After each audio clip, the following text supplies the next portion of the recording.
ஸ்ரீ நரசிம்ம சுவாமி அவருடைய விமானமும் ஸ்ரீ கஜேந்திர வரதர் என்கின்ற வரதராஜர் தேவப்பெருமாள் அவருடைய விமானமும் இன்னும் திருப்பணி செய்யப்படவில்லை.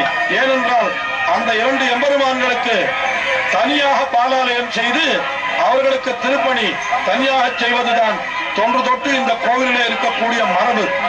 ஆக முதலிலே பார்த்தசாரதி பெருமாளுக்கும் அவருடைய சம்பிரோட்சணம் முடிந்த பிற்பாடு அழகிய சிங்கருக்கு பாலாலயம் செய்து அவருடைய விமானங்கள் திருப்பணி செய்வது வழக்கம். இப்பொழுது இங்கே விமானத்திலே அந்த நன்னீரை தெளிக்க வேண்டும் என்பதற்காக அர்ச்சகர்கள் பூர்வாங்கமாக செய்ய வேண்டிய செயல்களை எல்லாம் செய்து மிகவும் இன்னும் சில நொடிகளிலே அந்த முக்கியமான நிகழ்ச்சி, அதாவது திருக்குட நன்னீர் தெளிப்பு கட்ட சம்பிரோக்ஷணம் என்று சொல்லப்படுகின்ற அந்த விசேஷ வைபவமானது நடைபெற இருக்கிறது. இந்த வைபவத்தை காண வேண்டும் என்பதற்காகவே பல்வேறு திசைகளில் இருந்தெல்லாம் மக்கள் வந்திருக்கிறார்கள். இங்கே அந்த விமானத்தினுடைய தங்க கலசங்களை நாம் சேவிக்கின்றோம்.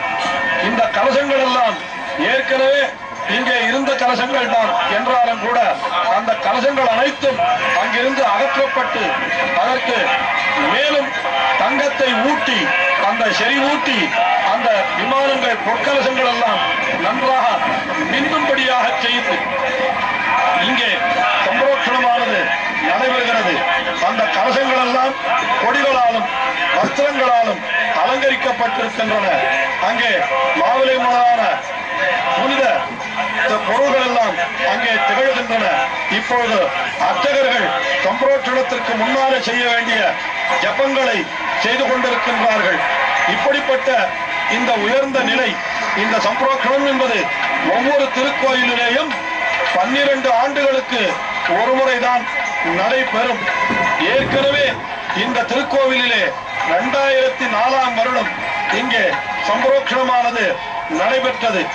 அதற்கு பிறகு இப்பொழுது 2015 12 வருடங்களுக்கு உள்ளாக என்று சொல்லப்பட்டிருக்கின்றபடியினாலே இப்பொழுது 11ஆம் ஆண்டிலே இந்த சம்பிரோட்சணமானது நடைபெறுகிறது என்கின்ற காரணத்தினாலே இப்பொழுது ஒரு சிறிய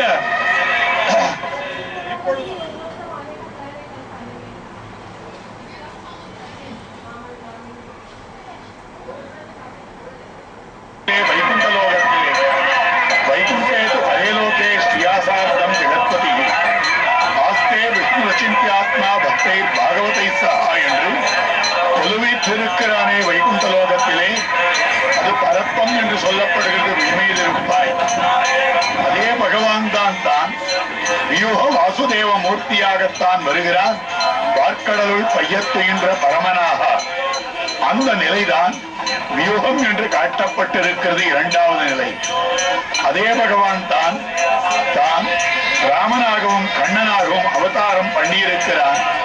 இப்படி அவன் பண்ணும்படியான அவதாரங்களுக்கு விபவம் என்று சொல்லப்படுகிறது. அந்த பகவான் ஒருத்தருடைய ஹிருதய குகையிலேயும் ஒவ்வொரு பொருளுக்கும் உள்ளே உள்ளுரை பொருளாக இருப்பதுமாக இருக்கிற நிலைக்கு அந்தர்யாமித்துவம் என்று பெயர். அதே பகவான் தான் அடியவர்களுடைய கண்ணுக்கு இலக்காகும்படியாக அடியவர்கள் எக்காலத்திலும் தன்னை வணங்கும்படியாக இந்த சம்சார மண்டலத்திலே இருக்கக்கூடிய ஜீவர்கள் அவர்களுக்கு அருள் பாலிப்பதற்காக இந்த ஜீவர்கள் விரும்பும்படியான ஒரு திரவியத்திலே தான் முழுமையாக சாநித்தியம் கொள்ளுகிறார். அதுதான் அர்ச்சாவதாரம். தமருகந்தது எவ்வுருவம் அவ்வுருவம் தானே, தமருகந்தது எப்பேர் மற்ற பேர், தமருகன் எவ்வண்ணம் சிந்தித்து இமையாது இருப்பரே அவ்வண்ண வழியானாம் என்று காட்டுகிறாரே பொய்கை ஆழ்வார். இப்படி அடியவர்கள் உகந்த ஒரு திருமேனியைத்தான் ஏற்றுக்கொண்டு அடியவர்களுக்காகவே தான் சேவை சாதித்துக் கொண்டிருக்கிறான். அந்த பகவானுடைய உருவமும் அந்த பகவானுடைய இருப்பிடமோ அந்த பகவானுடைய குணங்களோ அந்த பகவானுடைய மற்றுமுண்டான பெருமைகளோ அனைத்தையுமே அடியவர்களுக்காகத்தான் தான் கொண்டிருக்கிறான். நதே ரூபம் நச்சாகாரஹா நாயுதானி நச்சாஸ்பதம் ததாபி புருஷாகாரஹா பக்தானாம் தொம் பிரகாசசே என்கிறது ஜிதந்தே ஸ்தோத்திரம். பரிஜன பரிபருகா பூஷணானி ஆயுதானி பிரபல குணகணாஸ்ச ஞான சக்தியாதயஸ்தே பரமபத மதாண்டானி ஆத்மதேகஸ்ததாத்மா வரத சகலமேதத்து சம்ஸ்கிருதார்த்தம் ச கர்த்தா. உன்னை ஆசிரித்தவர்களுக்காகவே நீ இவற்றை கொண்டிருக்கிறாய் என்று காட்டுகிறார். அப்பொழுது எம்பெருமான் அடியவர்களுடைய விருப்பத்துக்கு இணங்க ஒரு உருவத்தை ஏற்றுக்கொள்ளுகிறான். உருவமே அற்றவனாய் இருக்கக்கூடிய எம்பெருமான், எங்கும் நிரம்பி இருக்கக்கூடிய எம்பெருமான், எக்காலத்திலும் இருக்கக்கூடிய எம்பெருமான் இங்குதான் இருக்கிறான், இக்காலத்தில் தான் இருக்கிறான் என்று சொல்லும்படியாக ஒரு உருவத்திலே ஏற்றுக்கொண்டிருக்கிறானே அது